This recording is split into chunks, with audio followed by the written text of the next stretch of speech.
ఏ product ఇచ్చినట్టు ఉండదు. ఈ స్టెమ్ ఇది ఈ స్టెమ్ నీకు వేరేది ಅರ್ಥ ಆಗುತ್ತಲ್ವಾ ತೆಲುಗು? ಅರ್ಥ ಆಗುತ್ತೆ. ನಮ್ಮದು ಅರ್ಬಲ್ ಕಂಪೋಸ್ಟು ಈ ಯೂಮಿಕ್ ರಿಚ್ ಇದು ಕೊಟ್ಟರೆ ಸ್ಟಮ್ಮು ಅಷ್ಟು ದಪ್ಪ ಬರುತ್ತೆ, ಬೇರೆ ಯಾವುದ್ರಲ್ಲೂ ಬರಲ್ಲ ಅಂತ ಹೇಳ್ತಿದ್ದಾರೆ. ನಿಮ್ಮ ಪ್ರಕಾರ చెప్తా. ಬೇರೆ ಏನು ಕೊಟ್ಟಿಲ್ಲ, DAP ಕೂಡ ಬೇರೆ మీరు ఏం కొట్టించినా రాదు అది. ఆ స్టెమ్ నీకు ఇందులో ఒక్క దాంట్లోనే సాధ్యం. ಲಿಪ್ಸ್ ఇది ಫ್ಲವರ್ ಸೆಟ್ಟಿಂಗ್ ಕೂಡ ఇప్పుడు ಅದೇ ಈಗ ಒಂಚೂರು 502 మంచి ఫ్లవర్ సెట్ అయితే టెక్నిక్ సిస్టమ్ బాగుంటుంది. ಚೆನ್ನಾಗಿದೆ ಗಿಡ. ಏನು DAP ಏನು ಹಾಕ್ತಿಲ್ಲ.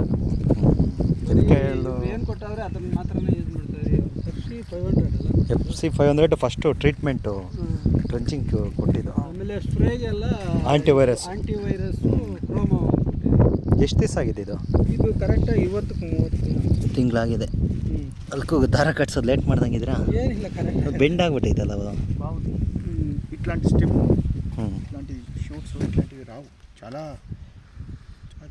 ఏర్ కూడా వైట్ కూడా చాలా బాగా ఫామ్ అయింది. ರೂಟು ಕೂಡ ಚೆನ್ನಾಗಿರ್ತದೆ, ಹೂವು ಸೆಟ್ಟಿಂಗ್ ಕೂಡ ಅಷ್ಟೇ. ಅದೇ ಎಲ್ಲ ಗೊಬ್ಬರ ಹಾಕಿದ್ದೀವಿ ಅಷ್ಟೇ. ಇಲ್ಲ ಗೊಬ್ಬರ ಒಳ್ಳೇದಣ್ಣ. ನೆಕ್ಸ್ಟ್ ಇದರಲ್ಲೂ ಕೂಡ ಇನ್ನೊಂದು ಬೆಳೆ ಇಟ್ಕೊಬೋದು. ಇದರಲ್ಲಿ ಹೂಗೆ ಹೋಗ್ಬಿಡ್ರಿ, ಚೆನ್ನಾಗಿದೆ. ನಾನು ಯಾಕಂದರೆ ನೀವು ವೀಡಿಯೋದೆಲ್ಲ ಕಳಿಸಿದ್ದಕ್ಕೆ ಇಲ್ಲಿ ನೋಡೋದಕ್ಕೆ ತುಂಬ ಚೆನ್ನಾಗಿದೆ. ಅಲ್ಲ ಮೇಂಟೈನ್ ಮಾಡಿದ್ರೆ ಹಿಂಗೆ ಮಾಡಬೇಕು. ಏನಂದರೆ ಈಗ ಬರ್ಕೊಬೇಕು ನೀವು, ಖರ್ಚು ಎಕ್ಸ್ಪೆಂಡಿಚರ್ ಕೂಡ ನಮ್ದು ಬರ್ಕೊಬೇಕು. ನೆಕ್ಸ್ಟ್ ಇದು ನಮ್ಮನ್ನು ನೋಡ್ಬೋದು, ಚಿಂತಾಮಣಿಯಲ್ಲಿ ನಮ್ಮವರೆಲ್ಲ ನಿಮ್ಮನ್ನೇ ಫಾಲೋ ಮಾಡ್ಬೇಕು ಅಂತ ಇದ್ದಾರೆ. ಇಲ್ಲ ಮಾಡ್ಕೊಳ್ಳಿ, ಬಟ್ ಏನಂದರೆ ಅದು time to time follow up ಮಾಡಬೇಕು.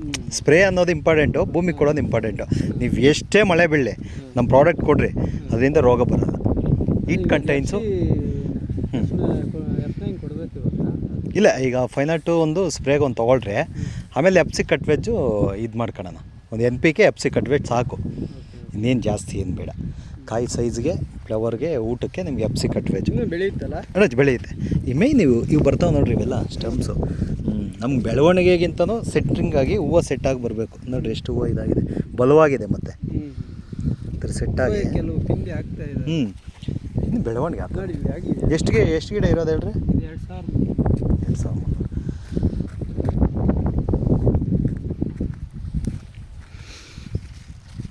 30 ದಿವಸ ಆಗಿದೆ. ಇಲ್ಲ, ಸ್ಟೆಮ್ ಎಲ್ಲ ಚೆನ್ನಾಗಿದೆ. 30 ದಿವಸಕ್ಕೆ ಎಲ್ಲರೂ ಅಂತ ಇದ್ದಾರೆ, ಏನು ಬೆಳೀತಾ ಇದೆ.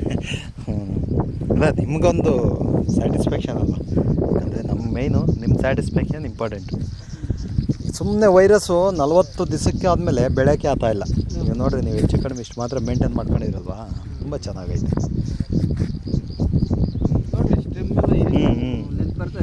ನಿಜ. ಅದೇ ಯೂಮಿಕ್ ರಿಚ್ಚು F9 ಮೈಕ್ರೋರೈಸ ಅದು ಕೊಟ್ಟ ಮೇಲೆ ನಿಮ್ಗೆ 5 ದಿವಸ ನೋಡ್ರಿ ಅಂತ ಹೇಳಿದ್ನೆ.